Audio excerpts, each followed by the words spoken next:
taller de coyuntura más bien responde a un ciclo que estamos inaugurando, que se llama 50 años del quiebre, a propósito de los 50 años de lo que nosotros llamamos colapso de nuestra democracia. Bueno, hemos invitado a Oscar Guillermo Garretón, una figura muy reconocida, digamos, fue un protagonista de la época, ingeniero comercial de la Católica, fundador del MAPU. De hecho en algún momento se creó una facción del MAPU que se llamó MAPU Garretón, ¿no? Se le llamaba MAPU Garretón, y sobre eso le vamos a pedir que tal vez algo nos cuente. Fue subsecretario de Economía del presidente Allende, después diputado durante también un momento de la Unidad Popular hasta septiembre de 73. Fuiste al exilio, estuviste en Cuba, París, y después durante el gobierno del presidente Elwin fuiste presidente del Metro, de CTC y de IANS. Bueno, toda una trayectoria política que queremos escuchar.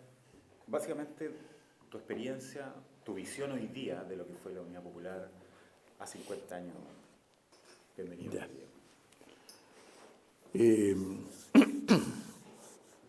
Bueno, vamos a partir por algunos datos. Yo creo que son difíciles de entender el proceso de la Unidad Popular sin entender un poco qué es lo que estaba pasando en Chile y en el mundo en ese tiempo, ¿ya?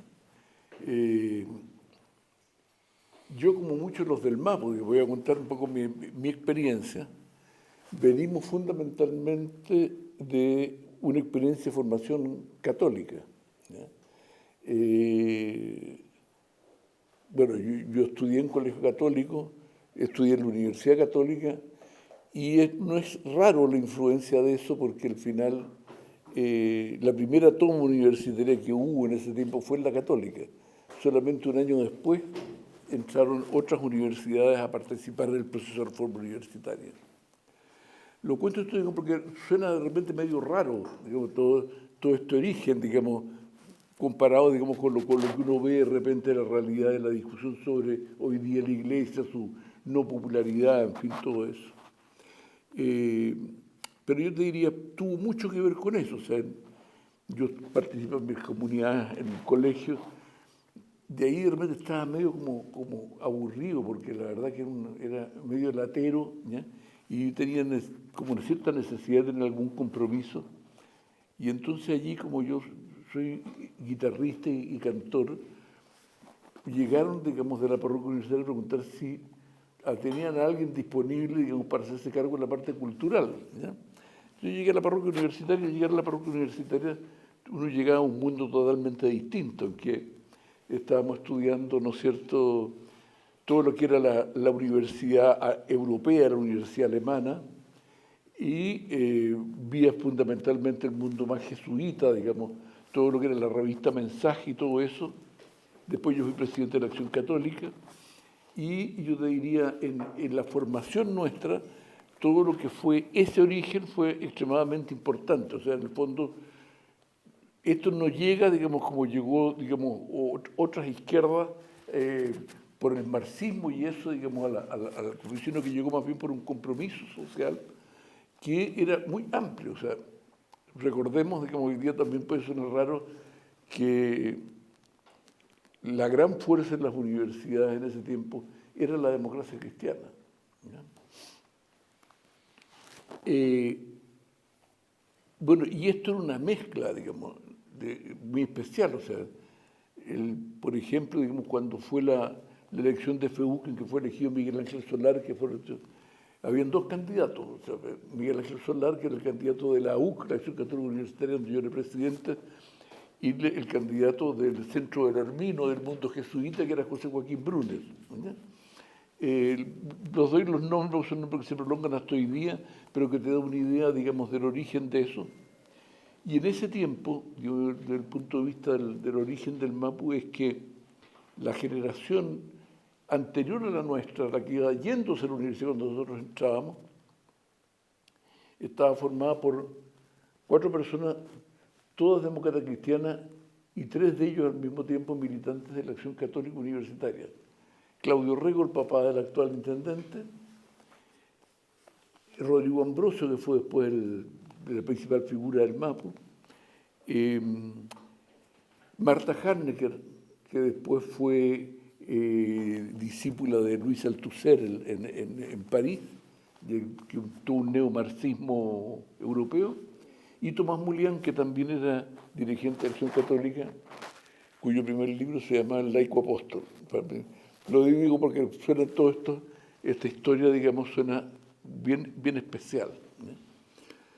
Y yo te diría que es a raíz de este grupo europeo que para nosotros era el referente muy importante, que comienza a llegar básicamente el pensamiento marxista al mundo nuestro.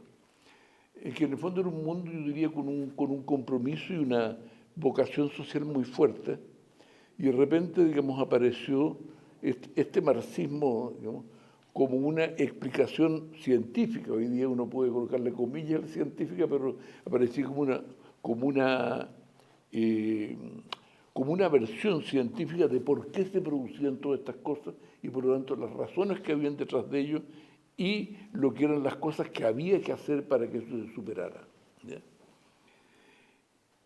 Es en ese cuadro, yo diría, donde se produce, yo diría, en ese tiempo en lo que era esta juventud entre católica y demócrata cristiana, que incluía también la juventud obrera católica, incluía la dirigencia sindical de la reforma agraria de Alessandri primero y de Eduardo Frei Montalva después.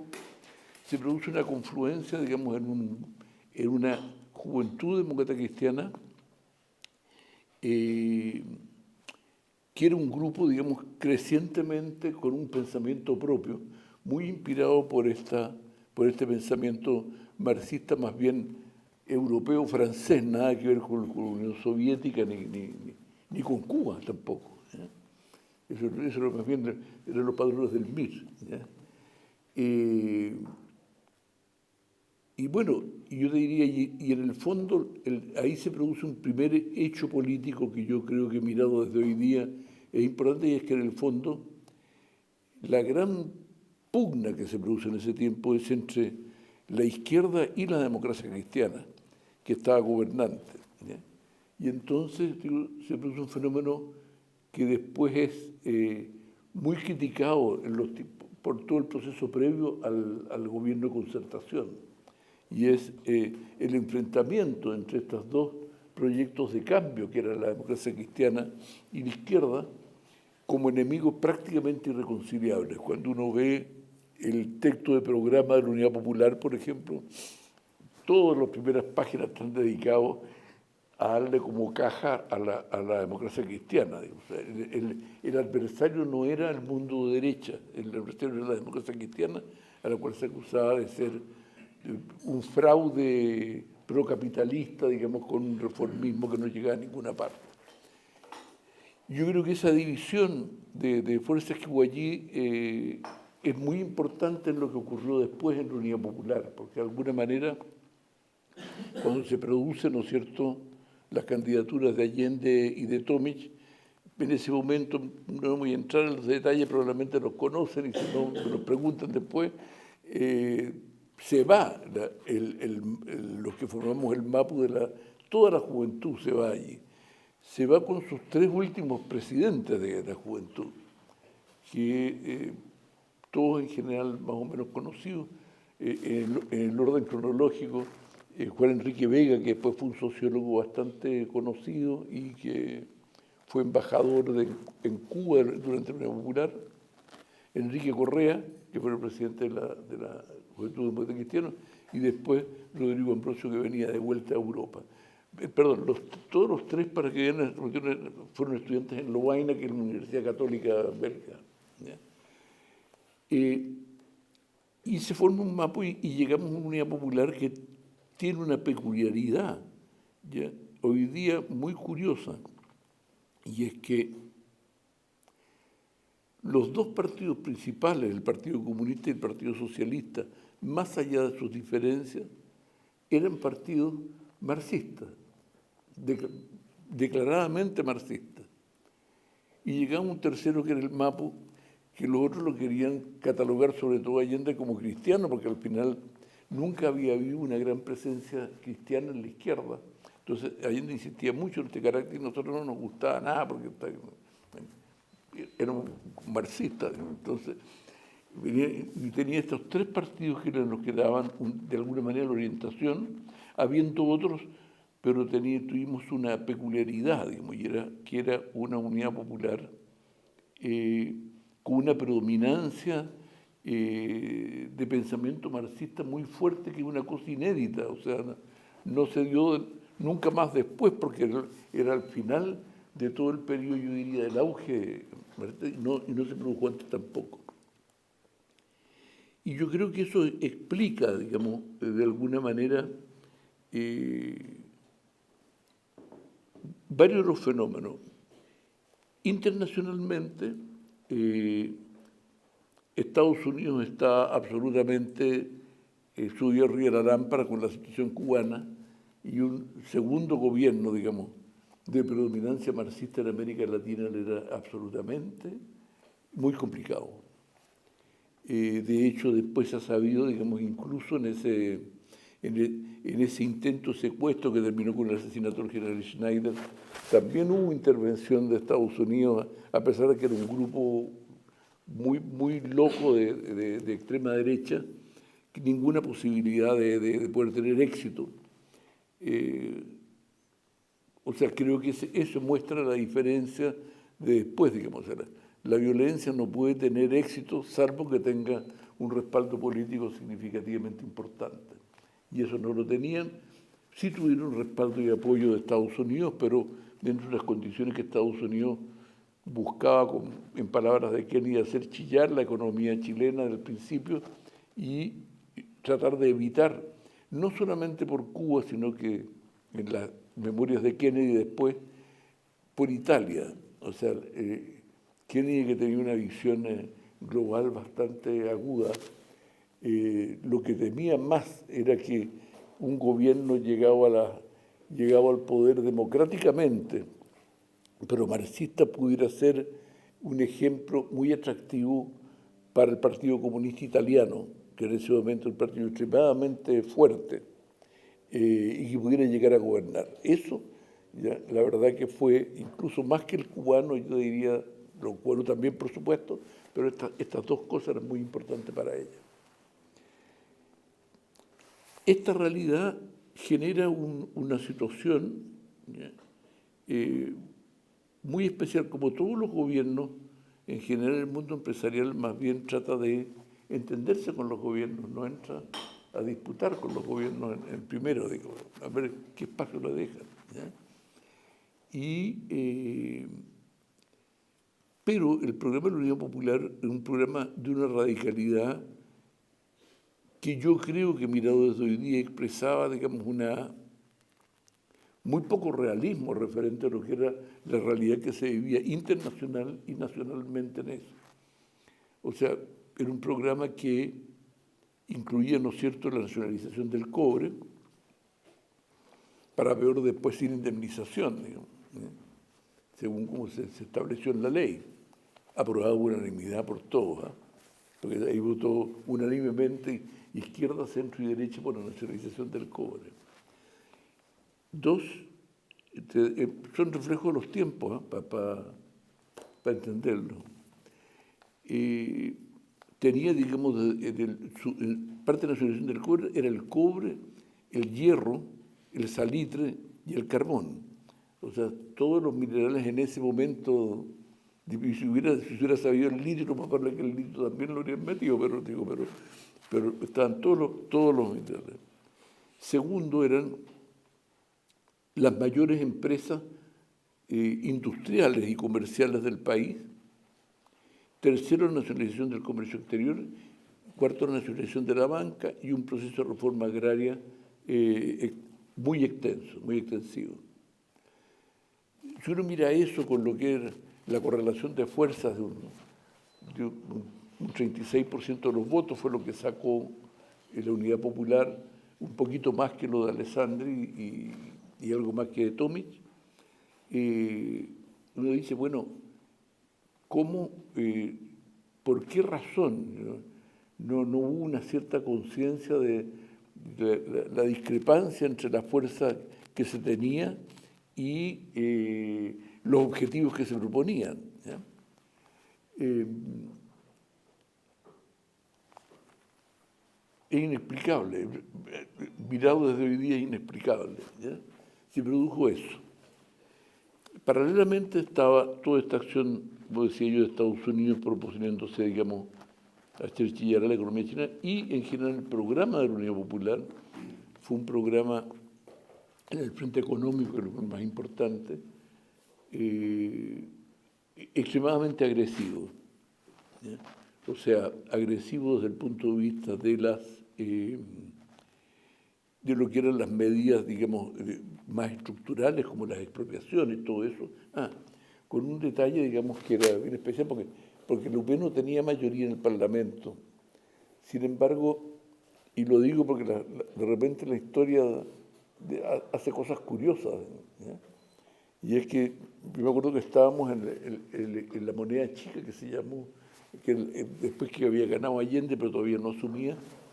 Y estábamos en un grupo ahí de la cosa económica y llegaba mucha gente que venía a pedir cosas, o ofrecer cosas. Y que de repente venía un señor que venía de Dirinco. Dirinco, en la Dirección de Industria y Comercio, era la encargada de la fijación de precios. Entonces se le pidió a uno de los del equipo que fuera a ver qué quería este señor. Y llega de vuelta después de un rato y dice: tenemos una bomba entre las manos. Y es que este señor llevó lo que eran las características legales de la Dirinco, que traía, en el año 1932, en el gobierno de Dávila, que duró 100 días, se dictó un decreto ley 520 que le entregaba al Estado la posibilidad de nacionalizar y de intervenir las empresas, fijar cuotas y todo eso. Como decía, uno lo dijo allí, dijo, esto era más facultades que el Gosplan de la Unión Soviética. Y efectivamente tenía una cantidad de fondos increíble, porque esto quedó en este decreto ley, pero cuando fueron cambiando las leyes, las facultades del anterior se iban metiendo. Yo creo que ni las leían, sino que se iban incorporando al texto nuevo, y así habían llegado estas facultades. Facultades que teóricamente no tenían no tener mayoría en el Parlamento, pero la ley ya estaba vigente. Entonces eso, yo diría, provocó una posibilidad de una acción extremadamente agresiva de la Unidad Popular, que partió muy en el momento, acompañada de un proceso muy especial, digamos, porque venían en el año 71, en abril del 71, había elecciones municipales. Y en el fondo, nuevamente, en la lógica de ganar mayorías, no por sumar fuerzas políticas, sino ganar mayorías para la Unidad Popular, o sea, no incorporar otros actores, sino ganar apoyo social para la Unidad Popular, la lógica fue tener una política extremadamente expansiva desde el punto de vista económico y social. Hubo un reajuste de remuneraciones enorme, digamos, fue alrededor de un 50% más o menos, y un aumento de gasto muy grande. En ese tiempo no existía en Chile, digamos, ni en la Unidad Popular, ni en ningún gobierno anterior, una cosa que después se transformó en una especie de uno de los 10 mandamientos de la buena conducción económica en el mundo, y que era la no emisión, o sea, lo que era en el fondo la disciplina fiscal. O sea, hoy día todos, incluyendo el gobierno del presidente Boris, hablan de la disciplina fiscal como una norma que todos tienen que cumplir. En ese tiempo eso no existía. Y el Banco Central dependía del gobierno, y por lo tanto, digamos, el financiamiento de muchos de estos planes expansivos eran fundamentalmente resueltos vía emisión. El resultado del primer año de ese gobierno fue una cantidad de reformas muy importantes, ¿ya? Y de muchas empresas intervenidas, pero fue extremadamente exitoso como programa. O sea, el crecimiento económico del país fue enorme, ¿ya? O sea, fue sustancialmente mayor que en todos los últimos años, ¿ya? La inflación fue más baja, ¿ya? Porque había capacidades ociosas presentes, y por lo tanto, y el resultado electoral llevó, digamos, a la Unidad Popular a tener poquito menos, una fracción menos del 50% del electorado. O sea, en el curso de entre noviembre del año 1970 y abril de 1971, la Unidad Popular pasó del 36% a prácticamente el 50% del electorado. ¿Ya? Es bien importante tener esos procesos para ver cómo se dio. Una pregunta, ¿todos estos detalles les interesan o no? Sin duda. ¿Sí? Ya. Okay.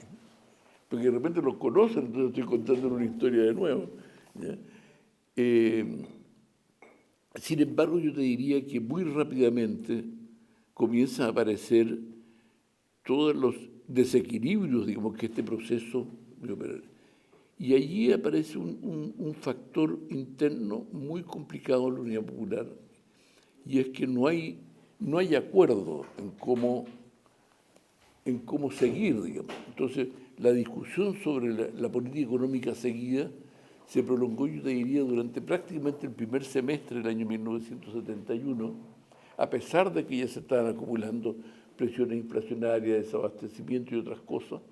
Entonces, pero no se tomaban las medidas porque había desacuerdo, y se produjo una cosa que está muy bien explicada en el libro de Daniel Mansuy, no sé si ustedes lo han leído, que en el fondo que no se dirimían las diferencias, digamos, en este cuadro. Y uno de los defectos que señala Mansuy, digamos, que en general Allende no cortaba esto, sino que había una presencia muy fuerte de los partidos, cosa que es real. O sea, en ese tiempo no había esto que fue después planteado muy fuertemente por el mundo de concertación, en que fue una de las leyes aprendidas de eso, que fue que los ministros, los cargos de gobierno los nombrara el presidente. ¿Ya? Él se preocupaba de que todos los partidos se sintieran que no estaban siendo postergados, pero él definía quién eran. En cambio aquí no era así, o sea, lo definían los partidos. Tanto es así, para colocarlo como ejemplo, que al MAPO en ese tiempo le habían tocado dos ministerios. El Ministerio de Agricultura, que era Jacques Chonchol, que había sido un hombre clave en la reforma agraria de Eduardo Frei, y el de Justicia. Y bueno, de nosotros, en el Justicia, no tenemos a nadie para ministro de Justicia.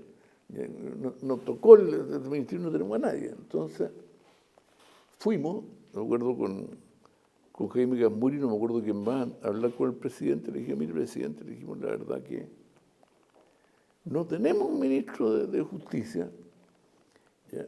Tenemos un muy buen joven subsecretario, que podría ser un buen subsecretario, que se llama José Antonio Viera Gallo, pero para ministro no tenemos a nadie. ¿Ya? Y allí Allende salta y dice, ese puesto es mío. ¿Ya? Y esa fue la razón por que llegó Pedro Buscovich a ministro de Economía, porque en la distribución de ministerios le había tocado a Lápiz, que era de Tarú, y había un señor David Lebón, que ya estaba nombrado en el ministerio. Y se cambió por eso.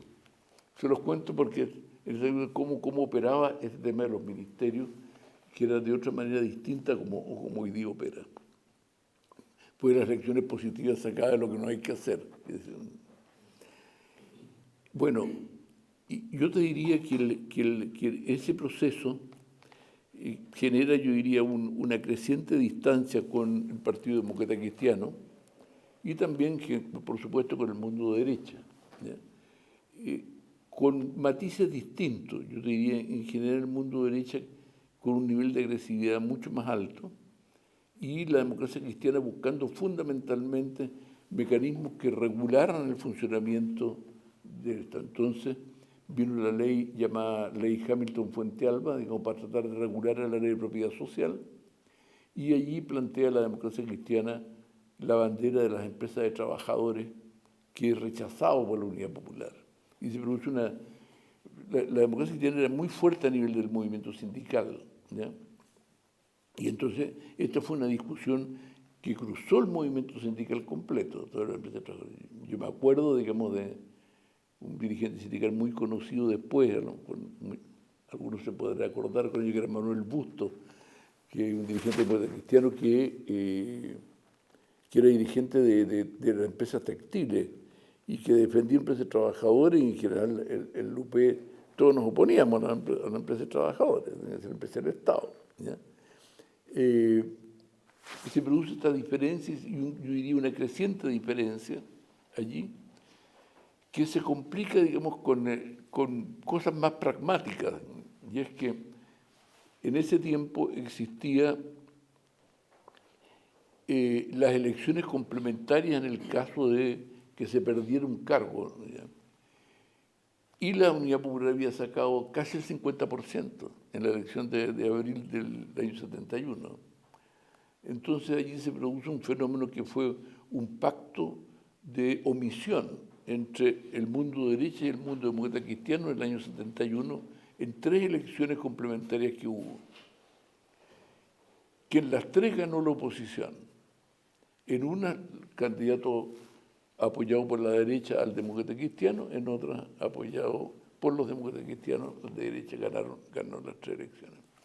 Y eso fue generando también una forma de contacto y relación en un proceso opositor que antes era separado, se empieza a producir por razones muy pragmáticas, digamos, un grado de acercamiento.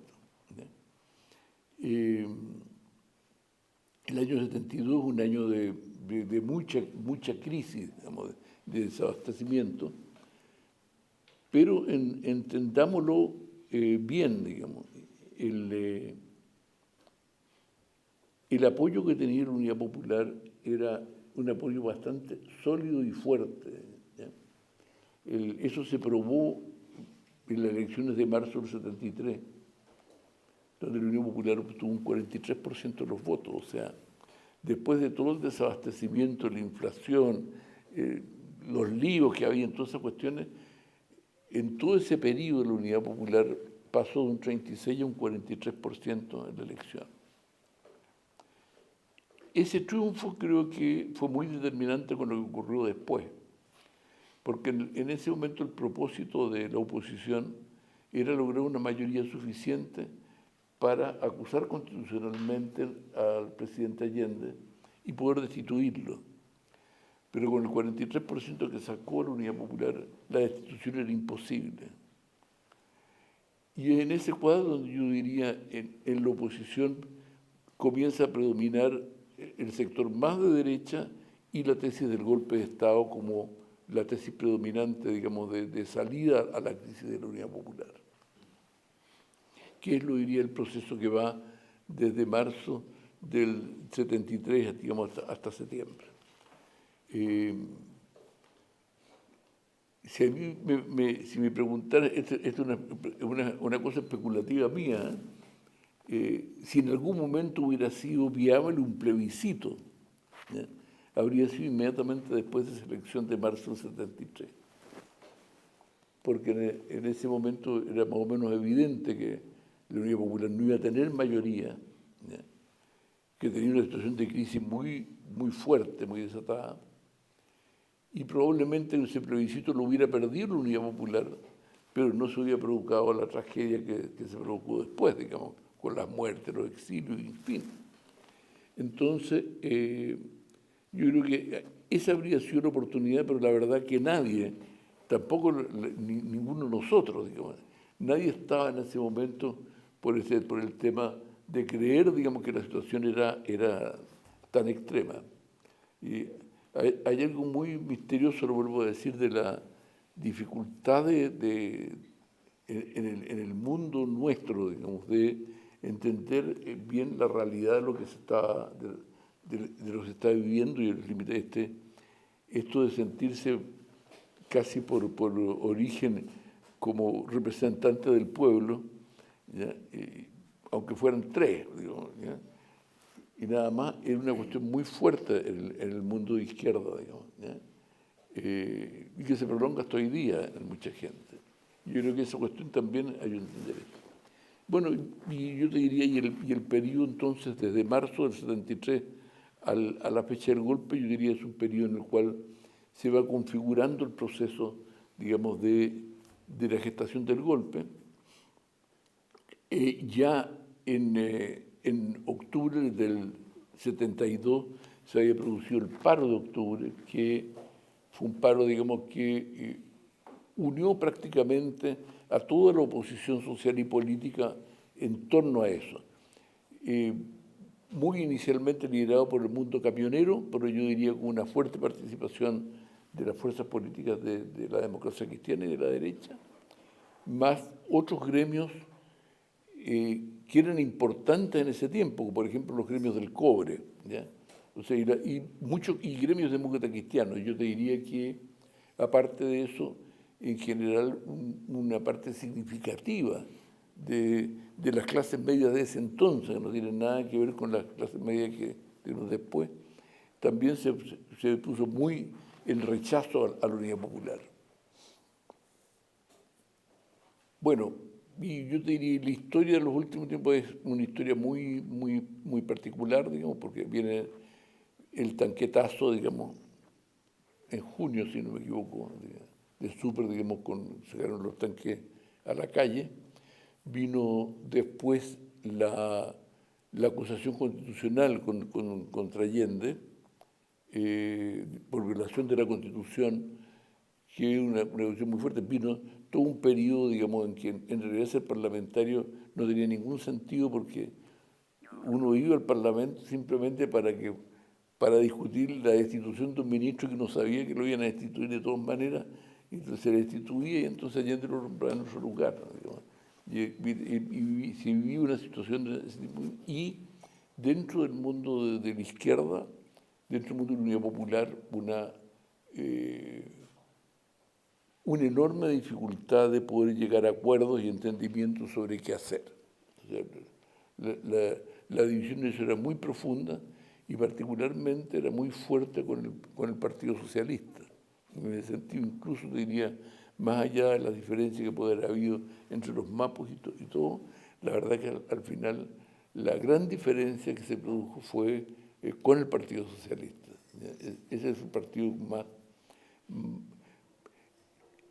que no sé, visto desde hoy día suena muy raro, en ese tiempo no sonaba tanto, pero sonaba raro, digamos, que creía que el golpe iba a precipitar un alzamiento social que en el fondo iba a permitir, ¿ya?, un vuelco, digamos, y un cambio, digamos, que iba a ganar la izquierda el poder. Ese es un resumen de todo esta historia, ¿ya? La cuento así, yo digo, por lo siguiente.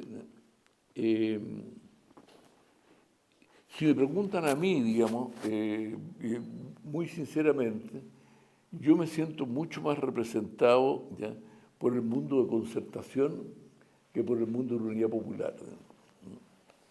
Bueno, yo cumplí 30 años después del golpe, ¿ya? Yo fui subsecretario de diputado antes de los 30 años, ¿ya? Y yo te diría, todo el proceso de discusión empezó muy rápido en la izquierda chilena, que fue muy notable para llegar al proceso de concertación. Lo digo muy notable porque después cayó el muro de Berlín, que la gente se pusiera crítica respecto a lo que había, era más o menos evidente, digo, porque en el fondo se había caído todo.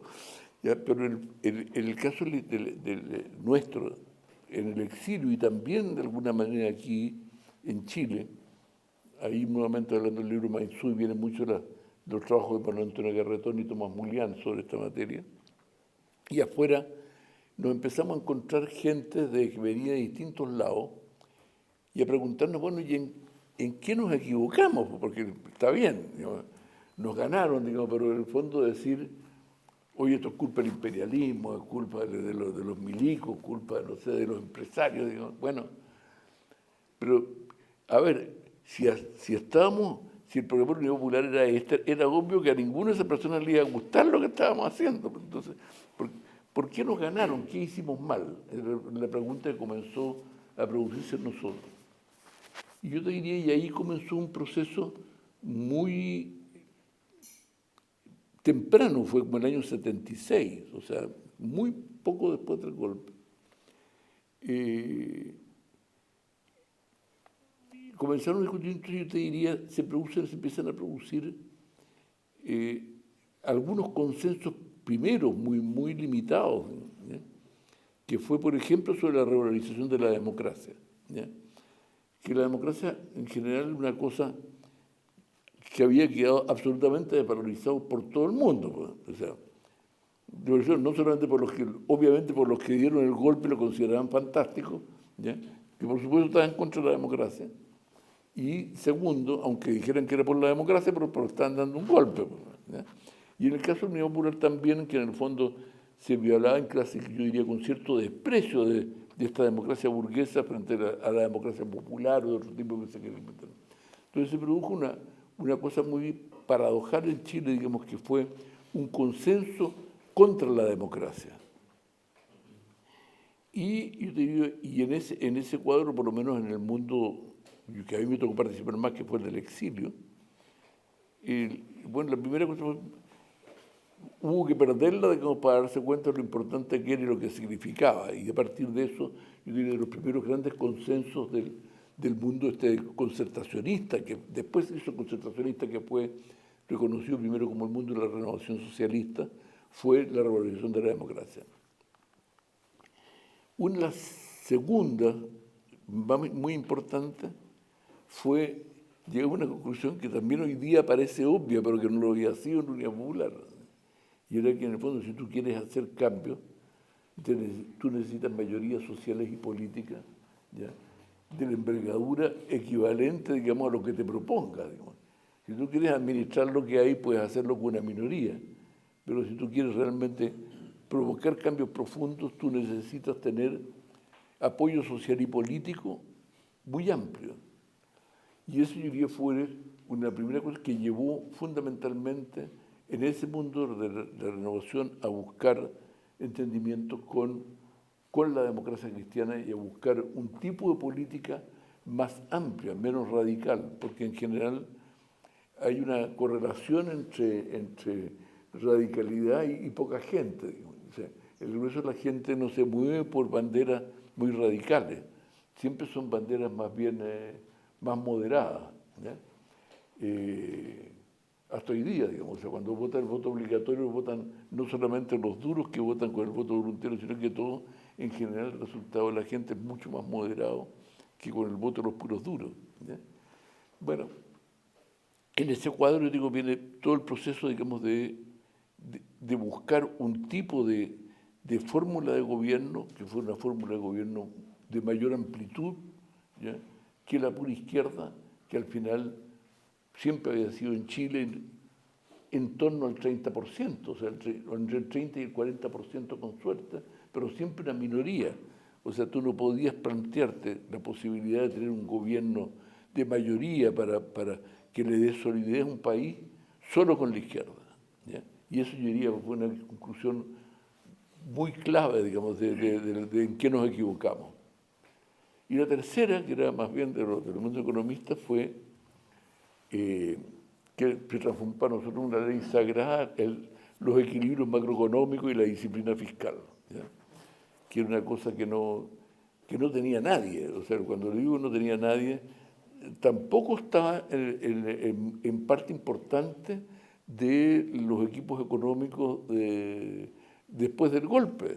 O sea, hubo una gran discusión allí entre los equipos económicos, digamos, del mundo de los Chicago Boys con otros, digamos, referentes a la emisión, referente a todo eso. El tema, yo diría, de los equilibrios económicos es una cosa que se fue gestando en ese periodo, digamos, en ese tiempo. Entre paréntesis, acaba de salir un libro, si les puede interesar, está en inglés, sí, pero que es un libro de Sebastián Edward sobre la historia de los Chicago Boys, su éxito y caída, dice Seba, que es súper interesante porque él muestra muy desde adentro cómo todo fue la generación de una determinada política económica en eso. Así que se lo recomiendo. Salió recién. Me lo regaló Sebastián Edward la semana pasada, el jueves pasado. ¿Ya? Yo venía saliendo del horno. ¿Ya? Y lo estuve leyendo y la verdad que es muy interesante. Bueno, los equilibrios macroeconómicos pasó a ser como un tercer consenso. Y a partir de eso, yo te diría, se va produciendo un reordenamiento en el mundo de izquierda que yo diría termina estableciendo una ruptura, digamos, cuando se produce, digamos, primero después de la Constitución del 80, con mucha presión internacional, el Partido Comunista, digamos, se vuelca, digamos, hacia la lucha armada como única salida, considerando, digamos, que la Constitución, tal que había planteado, una Constitución absolutamente que blindaba el mundo de la dictadura y era inviable pensar en otra cosa que lo es. Eso estaba muy inspirado porque, curiosamente, la Unión Soviética había sido muy reacia al proceso de la unidad popular en su radicalidad, ¿ya? Tanto como para negarle apoyo económico a Allende cuando Allende fue para allá, pero ahora coincidían ellos, los cubanos, ¿ya?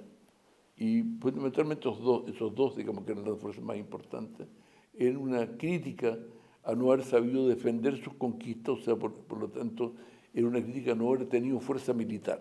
Eso fue muy fuerte. Y en el resto, ¿ya? La Nación Socialista dice, mire, esta cuestión no va por ahí, tenemos que constituir mayorías contra lo que está ocurriendo. Y se produjo, yo diría, una bifurcación del mundo de izquierda muy fuerte, que no tuvo medición hasta el plebiscito y después en la primera elección, ¿ya? O sea, el plebiscito hoy día aparece como más o menos obvio, pero en ese momento era una apuesta, ¿ya? Era una apuesta, o sea, una apuesta riesgosa, o sea, decir, mire, esta dictadura que ha sido tan fuerte, tan violenta, con tanta violación de derechos humanos, ¿ya? Va a aceptar, digamos, que en una elección, en plebiscito, gane la oposición, que ese era el gran argumento del PC, ¿no? ¿Ya? Bueno, al final dependíamos mucho, digamos, de la cantidad de gente que fuera a votar. Si votaban solamente los duros, iba a ganar de todas maneras el plebiscito el sí, ¿ya? Si votaba la gran mayoría, era más probable que ganara el no, ¿ya? Yo estaba preso en Valparaíso en ese tiempo, en la cárcel de Valparaíso, por un proceso de sedición que venía y me acuerdo, digamos, la inquietud hasta las últimas horas del día, porque en el fondo había sospecha de que, hasta el final de que no y cuando llegó el general Matei, digamos, y reconoció, y Onofre Jarpa también cuando reconocieron el triunfo del no, digamos, bueno, todos los cerros Valparaíso comenzó el caceroleo. Bueno, después de eso, yo diría, allí se agrega entonces con la discusión más la discusión sobre el tema de la violencia en el mundo de la nación socialista. No en términos de su eficacia, sino que en términos más de principio, más valórica, ¿ya? ¿Por qué te digo esto? Es muy importante, porque en general en el mundo de izquierda era casi un consenso de que en algún momento en el camino al socialismo iba a haber alguna forma de violencia. Entonces podía haber una discusión si era una guerrilla, como lo ponían los cubanos o Regis Debray, o era un proceso insurreccional masivo, como puede haber sido la Comune de París de Marx. Bueno, había distintas versiones de cómo y en qué momento era, pero en el fondo la violencia tenía una cierta legitimidad como algo de que en algún momento del tiempo tenía que aceptarlo la izquierda, como que iba a haber un momento inevitable en este proceso que iba a haber una forma de violencia. Y en la discusión nuestra se produce la discusión al revés de decir, miren, la experiencia nuestra, la experiencia que hemos vivido y la experiencia de América Latina, ¿ya? Es que en general, cuando por la violencia no ganan nunca los pueblos, ganan los armados. Los armados de uniforme verde olivo o uniforme oficial, pero ganan los armados, ¿no? y normalmente los pueblos terminan sometidos a sus armados, ¿ya? Y por lo tanto la discusión no era una discusión sobre la conveniencia o no, la oportunidad o no, si se podía ganar o no, sino que una conversación mucho más valórica, que si uno quería construir una sociedad de verdad, de conjunto para todos, la opción por la violencia es una opción que jamás te lleva a una sociedad de consenso de verdad, una sociedad compartida, siempre es una sociedad dividida, ¿ya? ¿Puedo hacer una pregunta? Sí. ¿Puedo hacer una pregunta? Disculpe.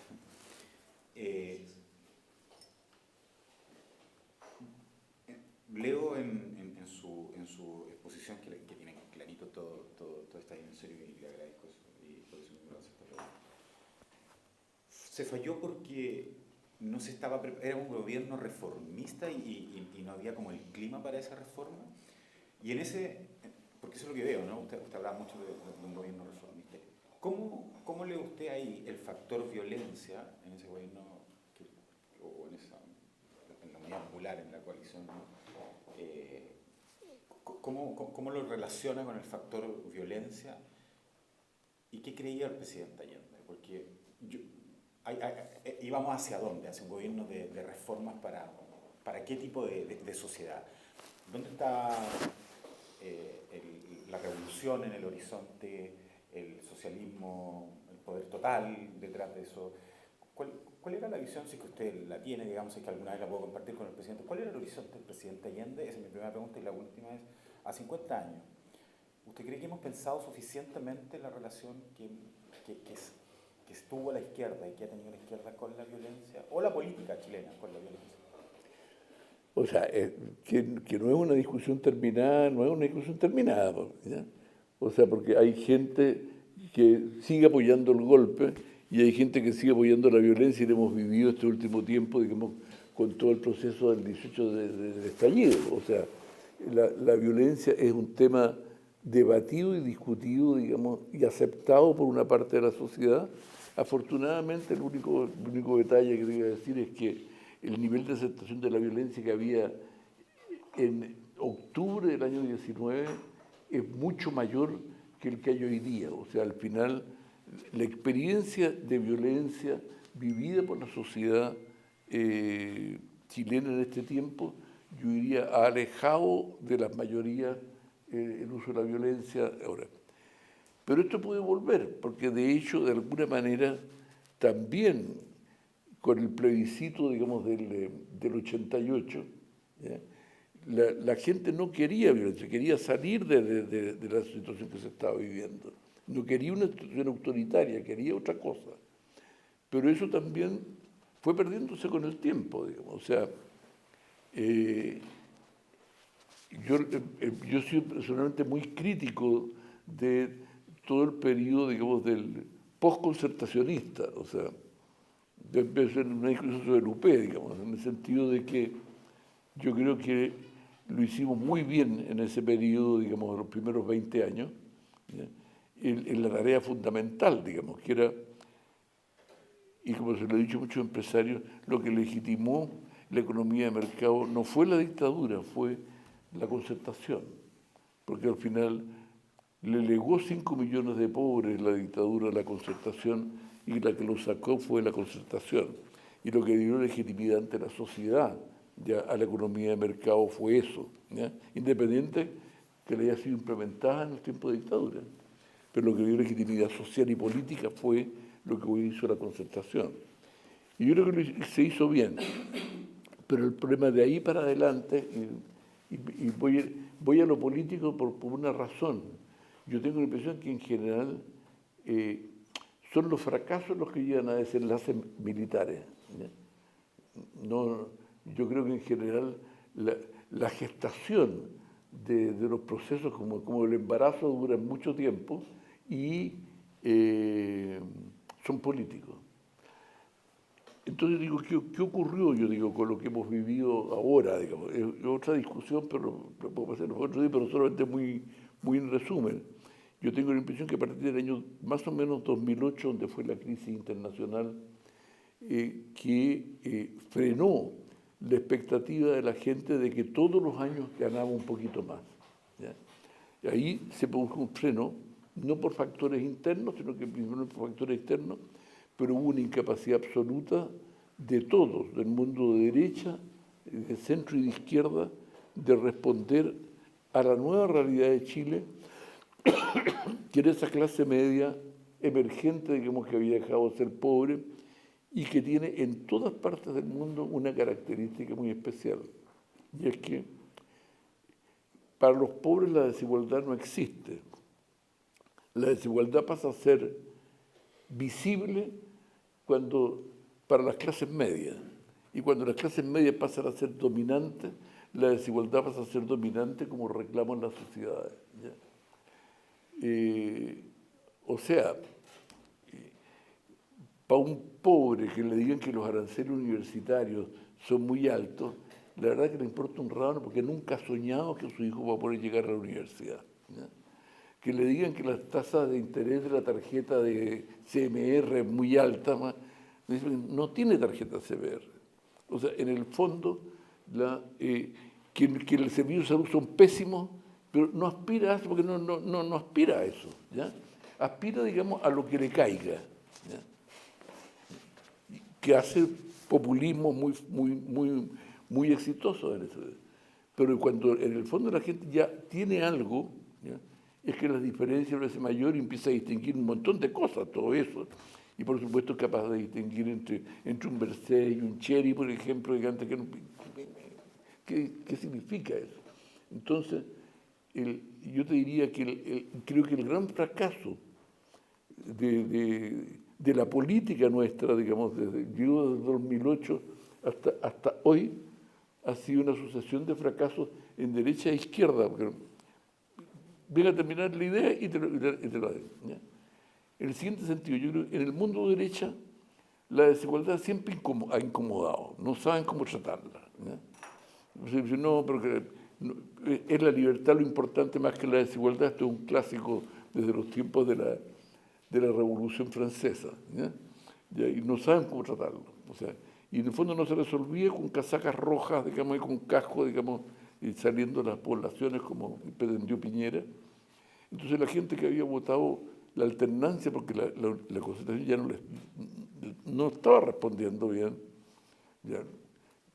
Piñera tampoco respondió bien, entonces Michelle Bachelet tampoco responde bien, más aún se hace visible, digamos, una cosa que es muy complicada, digamos, que es el escándalo, digamos, de que en el fondo las empresas no solamente financian la derecha, que era un dato más o menos conocido por todos, entendido y casi aceptado, sino que además estaba financiando vía SQM, vía Cabal, vía un montón de cosas, también el mundo de izquierda, y se produce, yo diría, una crisis brutal de confianza en el mundo político, generalizado.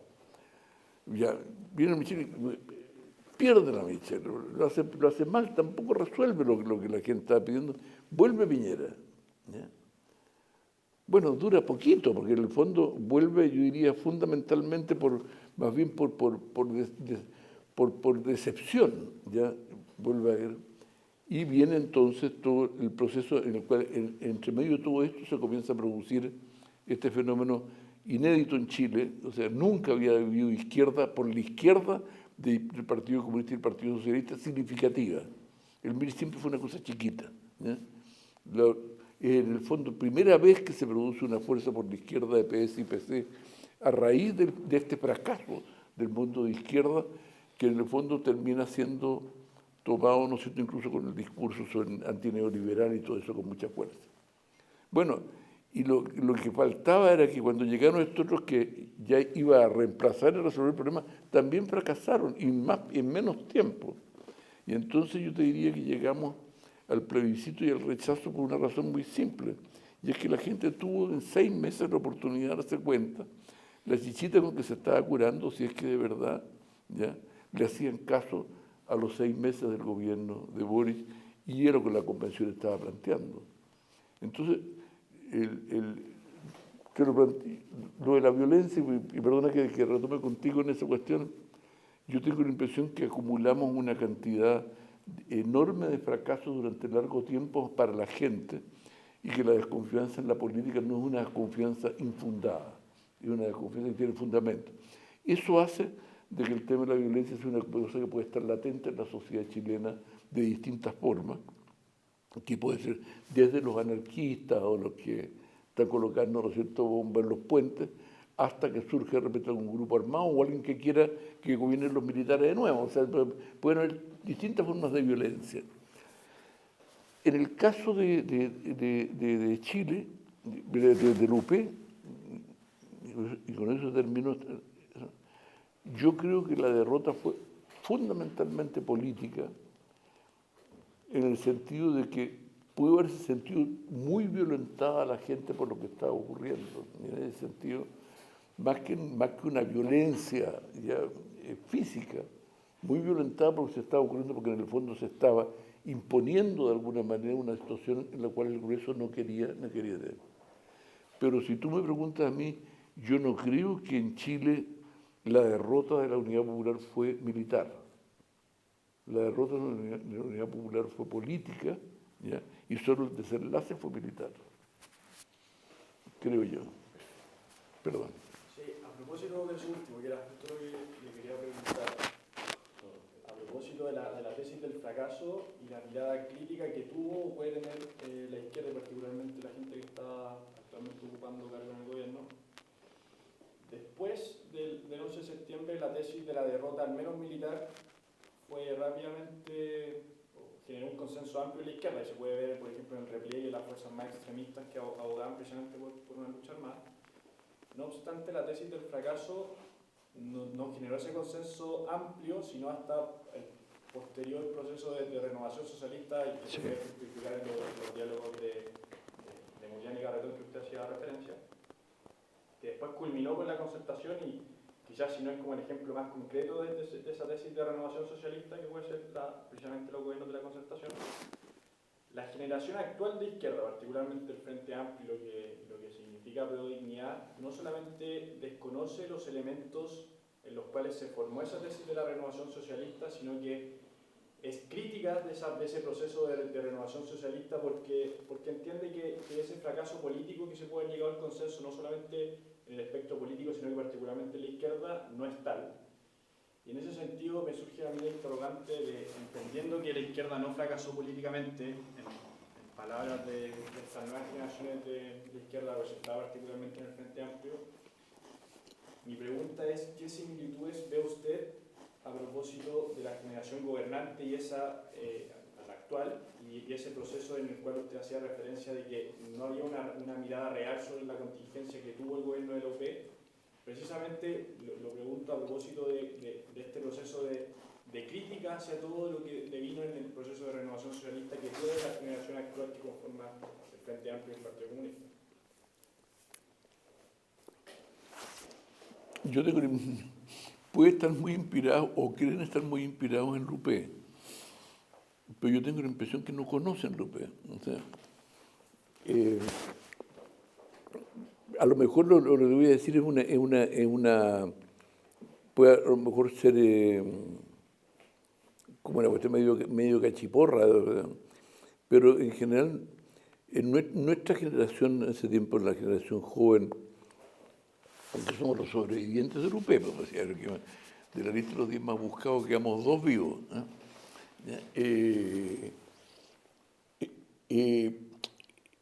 Esa generación es una generación bien curiosa, yo digo, con diferencia de esta. En primer lugar, las universidades eran bastante más elitistas. O sea, realmente iba a la universidad muy poca gente y en general era muy elitista. 2, nosotros estábamos convencidos de que el mundo que íbamos ganando en el mundo. O sea, nuestra reflexión de izquierda no era de que este mundo es una porquería, que el calentamiento global nos tiene destruidos y ya que realmente son toda una manca miserable, sino que en el fondo todo iba más bien al revés.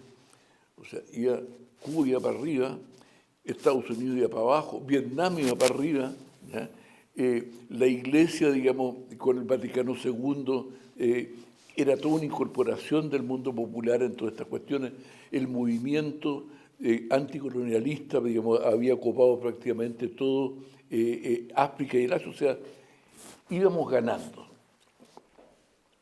Pero lo segundo, yo digo también, es que tenemos algunas normas que yo tengo la impresión que hoy día no están tanto. Digamos. O sea, por ejemplo, nosotros éramos bastante mateos en general, ¿no? O sea, consideramos que no era una excusa, digamos, ser dirigente estudiantil o de acción católica o político, digamos, y al mismo tiempo tener malas notas, digamos. ¿Ya? Esa cuestión no era aceptable, ¿ya? Desde el punto de vista para nosotros. Y éramos muy estudiosos. O sea, digo, yo me recuerdo, en los tiempos de origen del Mapu, que los fines de semana nos juntábamos a estudiar, ¿ya? En ese sentido, a lo mejor la Fundación nos puede ayudar ustedes aquí, nos juntábamos a estudiar, entonces yo digo, pero estudiamos al detalle. O sea, mira, este fin de semana vamos a estudiar la segunda Duma del año, ¿cómo se llama? 1905 en Rusia, digamos, y qué es lo que se discutió, cómo eran las fuerzas que habían allí, qué es lo que planteó Lenin, qué es lo que... O estudiamos, con la reforma universitaria estudiamos, todos los pensadores alemanes, los estudiamos todos, los pensadores alemanes sobre reforma universitaria. Te lo cuento porque yo tengo la impresión de que a lo mejor es el mundo de las redes sociales que hace más frívolo eso, de que el conocimiento que ellos tienen de la Unidad Popular es un conocimiento bastante más bien emocional que real, ¿ya? O sea, cuando tú les preguntas cosas sobre la Unidad Popular, la verdad que tengo la impresión de... Y bueno, y lo reflejan, yo digo, en lo que ha sido la realidad del Frente Amplio como gobernante. O sea, yo te decía, nosotros fuimos gobernantes con la Unidad Popular, ¿ya? Antes de los 30 años.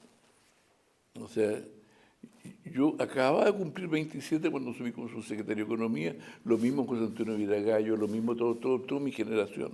¿Ya? Pero digo, podíamos equivocarnos y estar locos con lo que pensábamos, ¿eh? Que estábamos un poquito locos, yo creo, es verdad.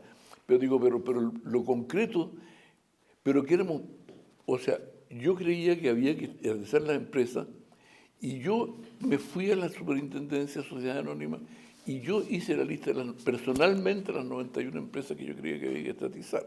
Lo hice yo, ¿ya? Entonces, y en general, en todas las cosas, era una generación que yo diría era extremadamente...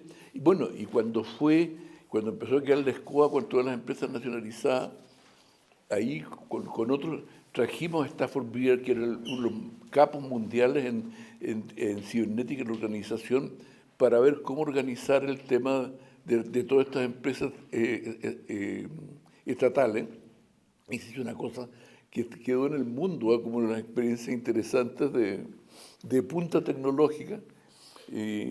Instalamos en todas las empresas teletipos, que era lo que había en ese tiempo. Hoy día pueden haber cámaras y toda la cuestión. Había un teletipo, esos que tienen la cintita con hoyitos, ¿ya? Y con test estadísticos de Student, que yo fui ayudante de estadística, le hicimos los test de Student de cada una de las empresas en una cantidad de variables. Inventario, venta, ausentismo laboral y todas esas cuestiones. Y cada vez que se salían los márgenes en alguna empresa, ¿ya?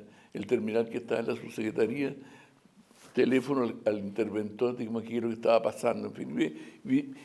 Y habían planes y trabajos. O sea, yo tengo una cierta capacidad de gestión puesta en cosas que no podían funcionar, pero que en el fondo no había un problema tan notorio de debilidad de gestión como la que hoy día la vivimos. O sea, es un lote que no sabe gestionar. ¿Ya? O sea, puede pensar A, B o C, pero no sabe gestionar. Yo tengo la impresión que es una debilidad muy grande de ellos en este momento. La van a superar, la experiencia que han tenido va a ser que probablemente en una próxima vuelta lo van a hacer mejor. para lo que ellos quieren, ojalá que también aprendan las cosas que no se pueden hacer, digamos, pero es lo que yo te digo, yo tengo la impresión que no es no es igual, ¿ya? Y además el mundo efectivamente es distinto, o sea, hoy día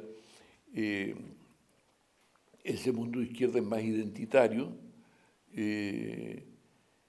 con algunas cosas que son realidades mundiales súper potentes, como es todo el feminismo, digamos, y la verdad que ese es de los movimientos más interesantes y más potentes internacionalmente, pero vienen toda la otra cosa, el entusiasmo por García Linera y el tema de la plurinacionalidad, digamos que es una cuestión medio extravagante, digamos que y otras cosas, pero vienen como una cantidad como de cosas distintas. Nosotros tenemos un pensamiento único, uno puede decir que le equivocó, pero único más o menos claro, digo. El otro era marxista. Oscar Guillermo, Primero agradecerle la charla, la exposición, ha estado increíble. Tengo dos preguntas. La primera es, ¿cómo se vio desde adentro la incorporación de los militares al gabinete? Creo que fue un momento clave para comprender también el quiebre posterior del 11 de septiembre.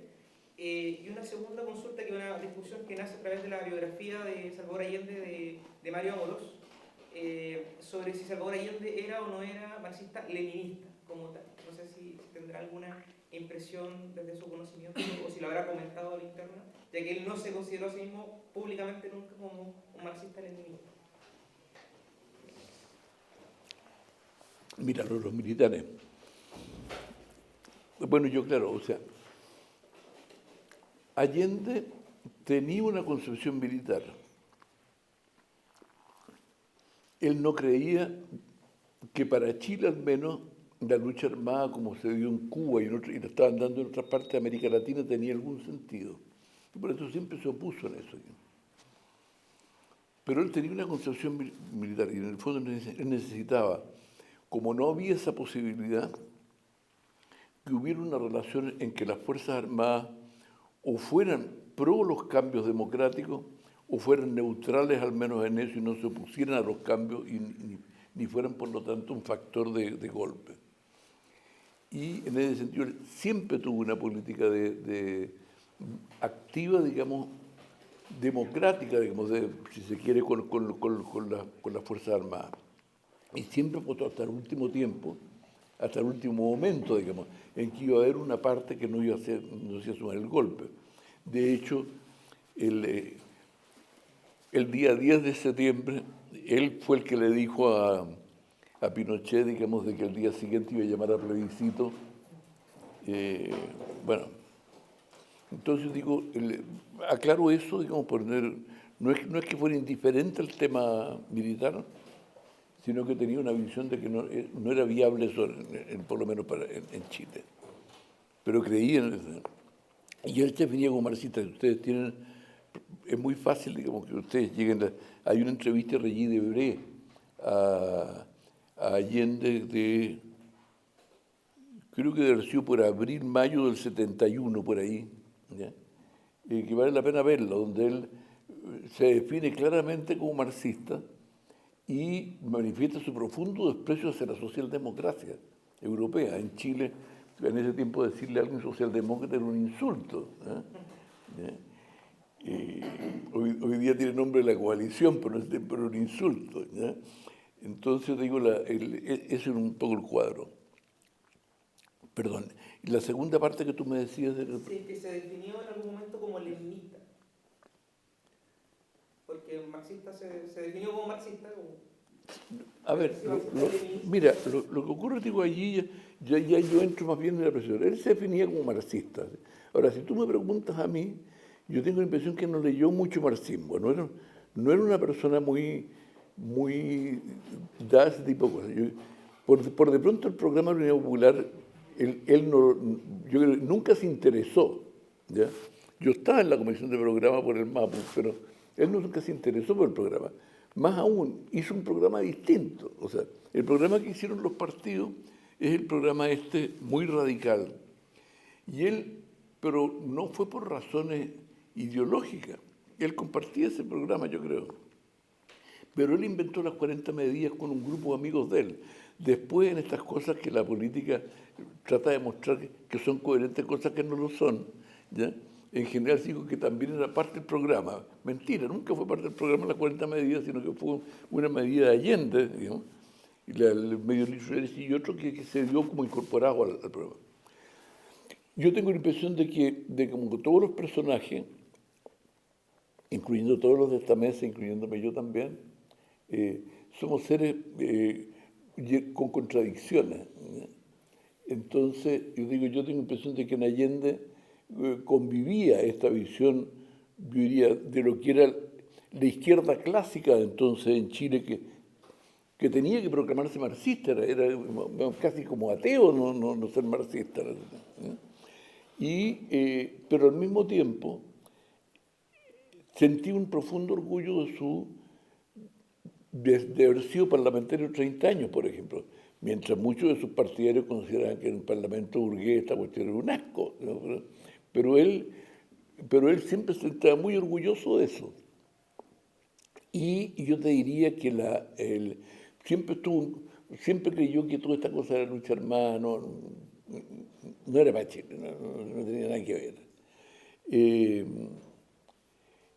Y entonces yo diría, tiene una mezcla que además es muy especial de su muerte. O sea, la muerte no es la muerte del Che, ¿no es cierto?, que en una selva, digamos, se fue, digamos, el presidente de la República, digamos, a encerrar en la moneda sabiendo que iba a morir simplemente por la decisión de morir allí, digamos, y no entregarse. Una cosa que no tiene que ver con lógicas de guerrilleros, tiene que ver, yo digo, son lógicas distintas, son maneras de ser distintas. Y también es muy distinta una cosa que yo te diría, puede parecer una frivolidad, pero yo la valoro, digamos, ¿no? Y es que Allende con sus rasgos hizo que por lo menos algunos nos sintiéramos identificados con una izquierda que no tiene por qué ser sinónimo de un gallo chascón, siempre enojado, rabioso con el mundo, sino que podía ser un gallo pije, que le gustaban mucho las mujeres, digamos, y que le gustaba, digamos, tomar un buen trago de vino. Yo creo que eso es una izquierda bastante más normal, ¿ya?, que otras.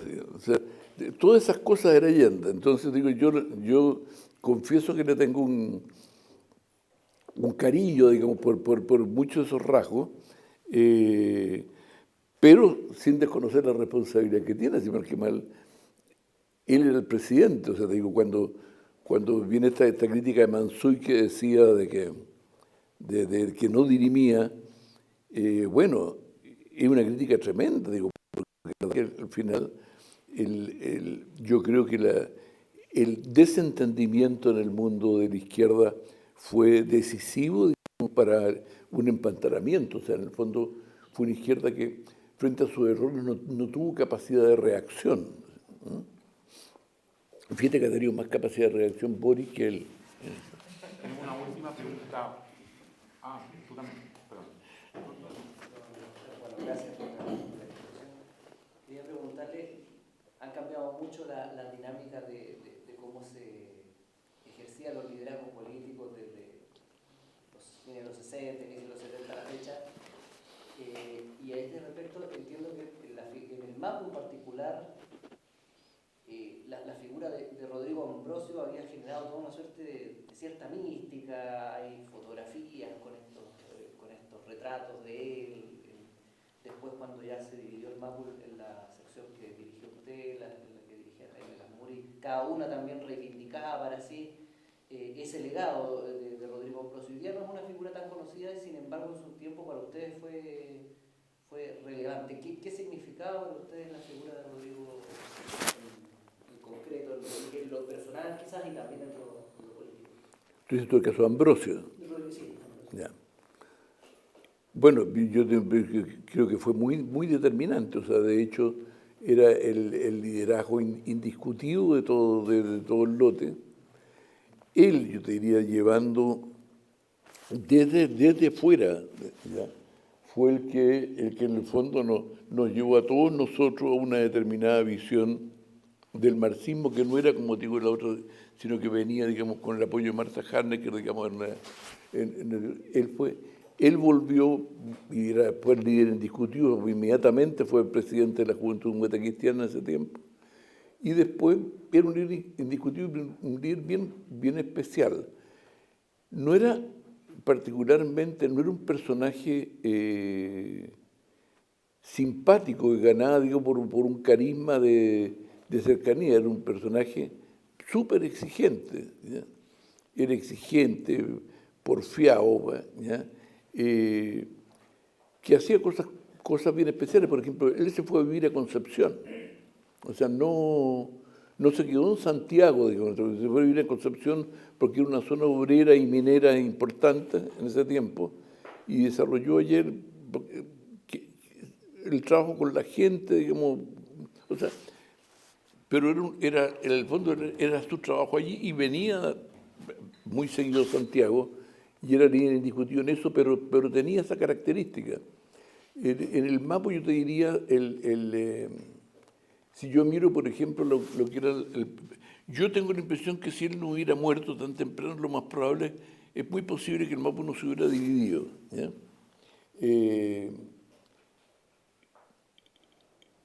Dentro de las discusiones internas, era un grupo por los mismos rasgos que le he dado, bastante discutidor. O sea, no era un grupo muy de seguir. Y normalmente Rodrigo era más bien de la izquierda.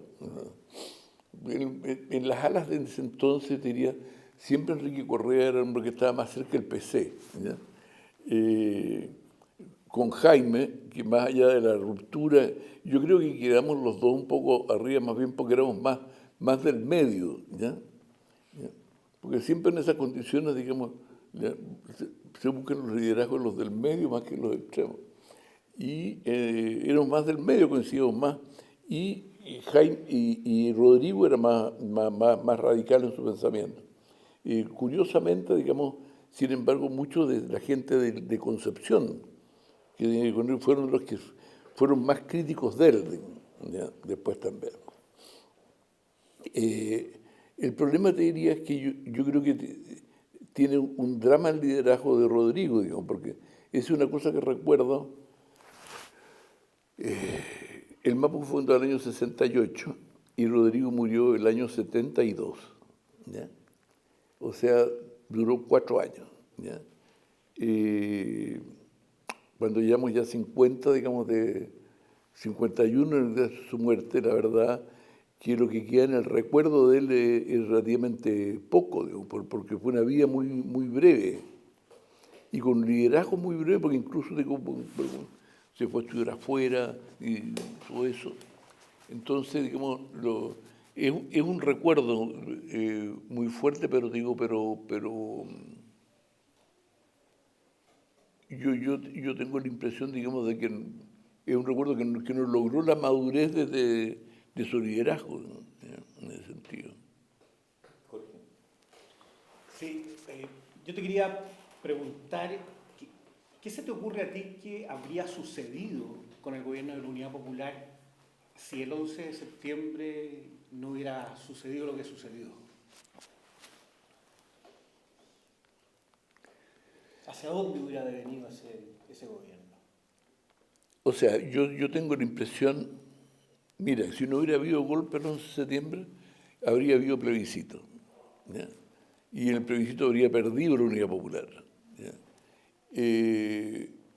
Habrían sido periodos seguramente turbulentos, sin duda, digamos, pero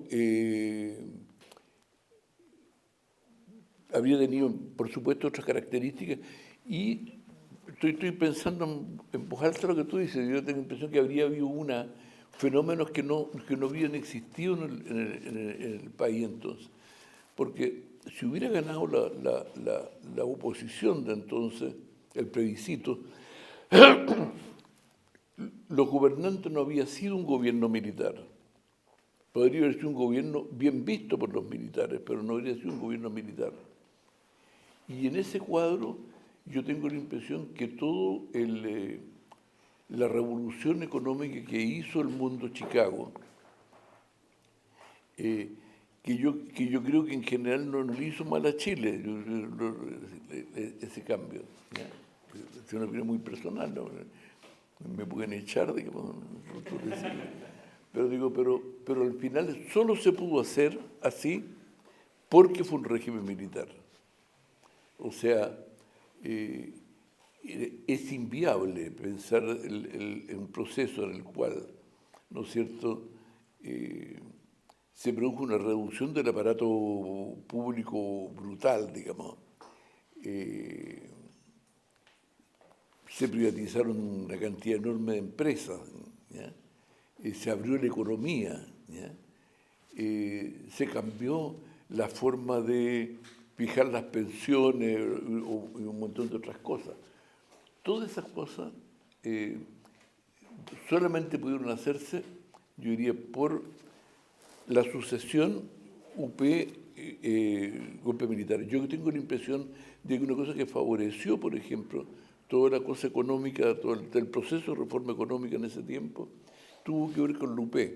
Porque al final, si no hubieran sido intervenidas tantas empresas, la privatización no habría existido ni habría tenido los rasgos que tuvo, ¿ya? Hubiera sido impensable una cosa de ese tipo. Y en la reforma agraria todo lo que fue el proceso, yo diría, de reconstrucción de una agricultura capitalista moderna, no habría sido posible si no hubiera habido una reforma agraria tan radical antes. O sea, yo tengo la impresión de que esa combina tuvo que ver con los rasgos del país de después, ¿no? Eso es lo que creo. Yo no creo que podría haber ganado la Unidad Popular. Yo tengo la impresión de que su deterioro era demasiado grande como para que pudiera haber durado. Yo creo que el plebiscito hubiera sido la única salida real, que era lo que quería Allende y que por lo demás fue lo que todos, hasta ya cuando ya no tenía importancia, hasta el Partido Socialista estuvo de acuerdo con el plebiscito, porque en los últimos días, entre el 7 y el 10, hubo muchas discusiones y siempre el Partido Socialista se opuso, digamos, al plebiscito.